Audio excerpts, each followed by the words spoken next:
Nigga, they're all running from it. FDO, FTL, first day out, bitch. Fuck the feds, walked out the jail. I saw 6 phones. I just got out the bunk bed, 3 million cash. Can't fit in my hand, then sit some on my head. Baby, come put that pussy on me, bitch. I'm fresh from out the feds. I say fresh from out the feds, baby. Come put that pussy on me. Turned this fuck in a strip club, ran out of one, start throwing hundreds. Nigga, I can't fumble shit. The whole world been waiting on me. Took that knife all the way to R&D, gave it to my little woman. Nigga, ain't no more Mufasa, Mr. Goldman. I catch just the jump. What are your head requirements? 30K a month. 30K a month. Okay, reasonable. I agree, 30K. 30K as your mehed or 30K a month? Mehed. Okay, period. I love that. And what country are you from? Afghanistan. Beautiful. And you? I'm Iranian. Mashallah. Thank you, ladies. What are your mehed requirements? A good man. I'm just kidding. I don't know. A good amount, but like a fair amount. Like, what would be your mehed requirement? Like, what do you think is fair? It depends on the man. Okay, beautiful, mashallah. And what country are you from? Palestine and Afghanistan. Beautiful.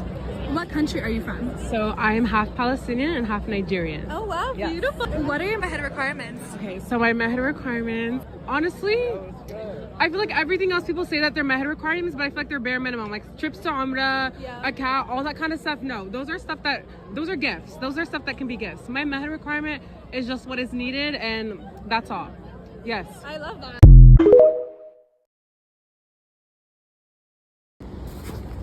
Alright guys, Fuller coming to you with another video. Sahel coming to you with another video. So, as you see by the signage, I have left Kazakhstan.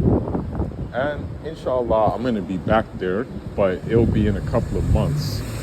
I'm here in a place that, you know, I do not support, but I am here nonetheless because of business affairs that I have to take care of, inshallah. And I am in the UAE, in the city of Sharjah, and I will be in Dubai in a couple of days, inshallah, to wrap up my business affairs. But what I want to talk to you about is something that was very, very alarming to me, and it just shows you like what type of time the Muslims in the West are on. Okay, I never thought I would see this kind of activity, but then again, last year during Ramadan we saw this. But what happened was that during it was, I want to say during some kind of event last year, there was a shooting at the mosque, and I'm like, wow, during Ramadan you guys are doing shooting at the mosque, right? So, you know, I'm thinking to myself that, okay, this is just a one-off thing.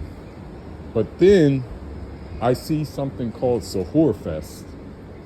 And I'm looking at this Suhoor Fest, and I'm looking at it, and it just looks like a discotheque. It just looks like people hooking up with one another. Not in the sense of like, you know,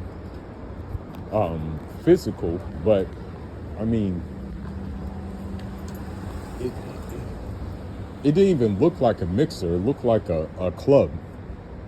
But of course you see the thing that was alarming, well, it's not alarming, it's like now regular with these Muslim women in the West.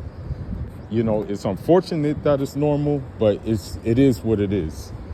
You know, but so what happened was there was this one influencer, I think her name is something Rayhan or something like that.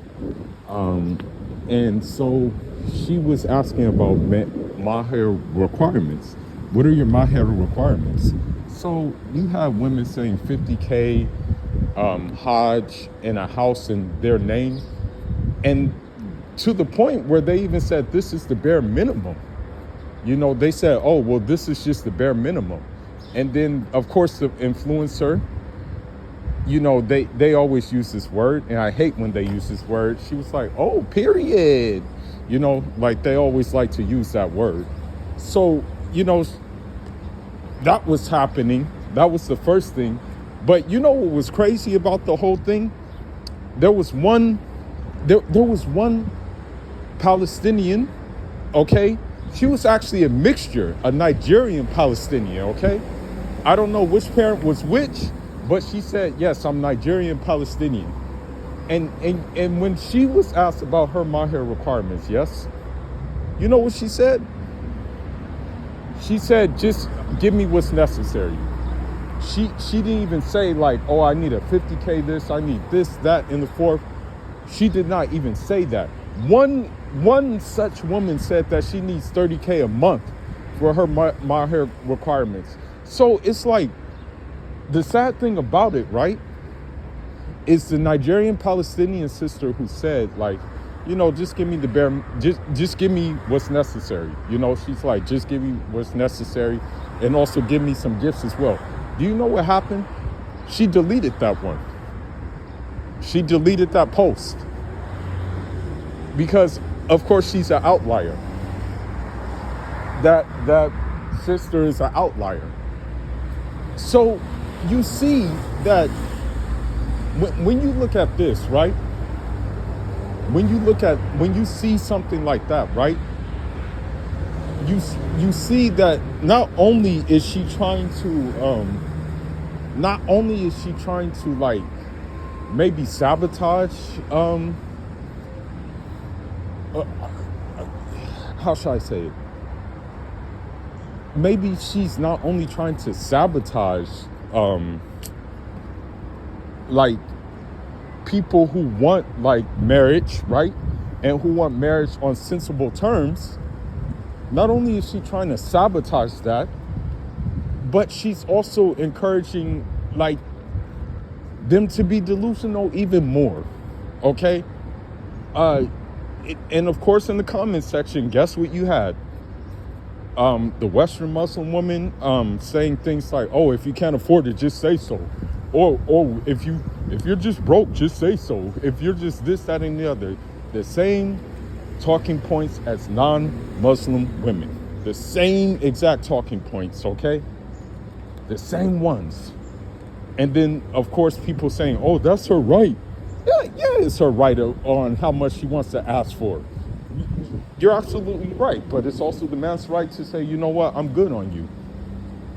You know, I'm going to just like look at a better option than you. Whereas like, so this is what you had going on, okay? So now I want to switch gears a little bit. And you have, you know, and people are going to hate me for saying this, but you had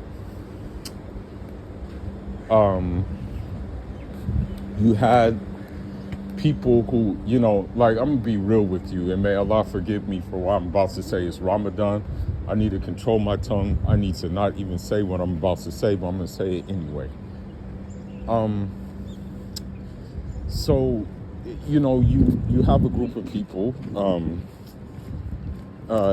You know, I only get along with two of these groups of people, and they're the Eritreans and the Sudanese, largely because, number one, I had like many Sudanese teachers when it came to Arabic, the linguistic sciences, and also when it came to the fiqh of Imam Malik ibn Anas, rahimahullah.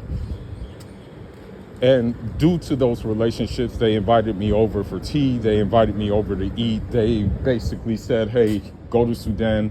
Let's set you up with a wife. And they said, well, you already have a couple of family members in Mayorno, so you might as well just go claim your birthright as well. And with the Eritreans, that's obvious, you know, Nipsey, you know. But the other two groups in which I don't get along with because they show contempt for us West Africans would be the Somalis and the Ethiopians. They show that through the words Jarir, and they also show that through the words Baria, which means slaves in some kind of Ethiopian dialect. Now, it was very like crazy when I found that in the Suhoor Fest, in both incidents that I saw where there was fighting, guess what 2 groups were involved in the fighting? The same groups that accuse us West Africans of being savage, barbarian, and not knowing Islam and being like innovators and things like that. They were the ones involved in the fights. And it's sad because it got to the extent that they started shooting. And it's like, okay, you know, you're saying this about us, but then you're doing this? You know, really, bro?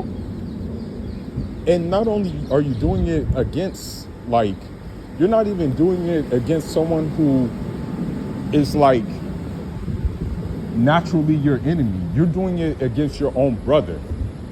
That's the problem. They were shooting at each other. Or something like that from the video.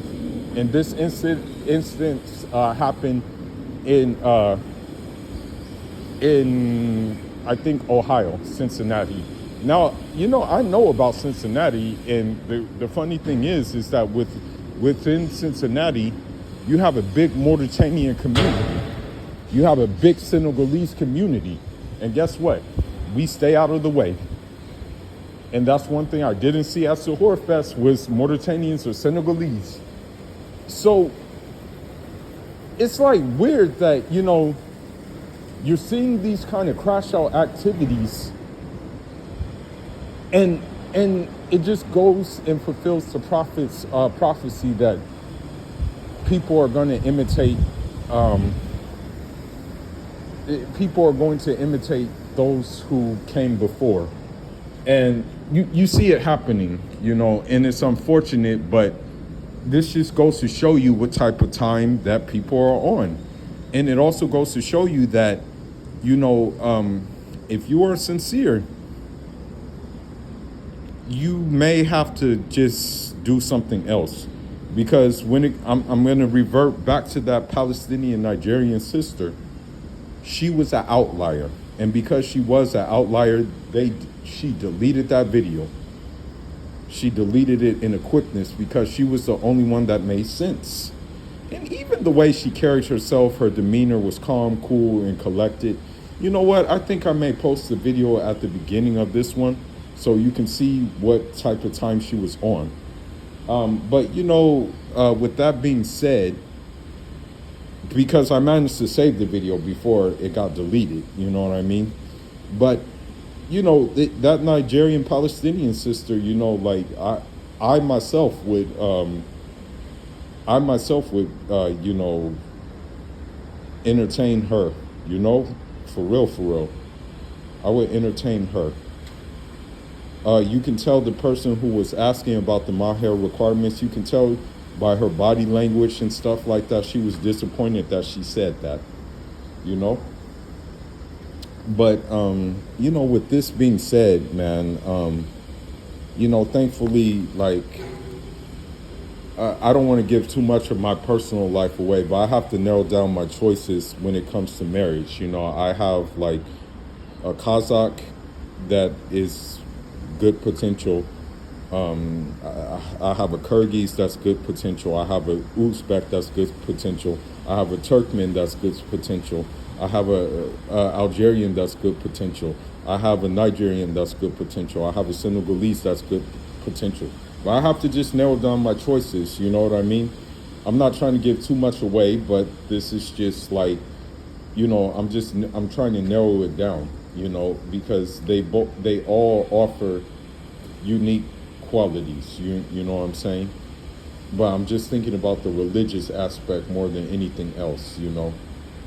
The religious, because the thing is like, when I look at it, I have to have someone who's gonna like be able to like instill in the kids early on that they're gonna have to have like a military like discipline when it comes to everything in life. So this is why I have to like instill in them, you know. And so with that being said, you know, any like, put it this way, any glimmer of hope I have for the West has been demised, because if you were to find that Nigerian Palestinian woman, right? There's only one of her within, like, I would say 100,000 mile radius. There's only one of her. So if you take every 100,000 miles, right? Or if you take, let's just say every 800 kilometers, you're only gonna find one of her. You know what I'm saying? In the West. So, you know, there's many hadiths, there's many sayings from the ulama of the past, may Allah have mercy on them all, which allude to these things that we would be going through. You know, there's many things. But with that being said, you know, I'm gonna just stop this for now, and inshallah, I'll pick up. You know, I mean, I've been on the political thing on the east thing, yeah, the Eastine. I'll just call it the Eastine because they're like canceling your videos for saying otherwise. But yes, so inshallah, maybe I'll talk about some other subject matters pertaining to the political realm, because, you know, as it stands right now, flights ain't going even out of Dubai right now or UAE. I may have to, like, to get to where I want to get to, I may have to even first take a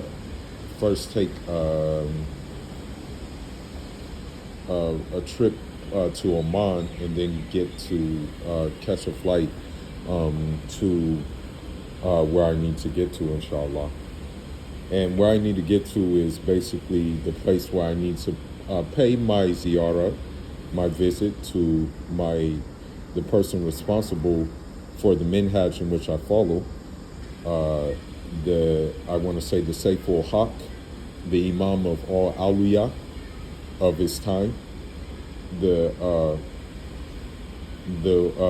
What's another word that they call him? The Mujad, I'm trying to think of the proper Arabic word, but the Mujtahideen, or I should say the revival of the deen, Sheikh Usman ibn Fourier and his progeny and his family as well. But with that being said, Fula signing out, Inshallah.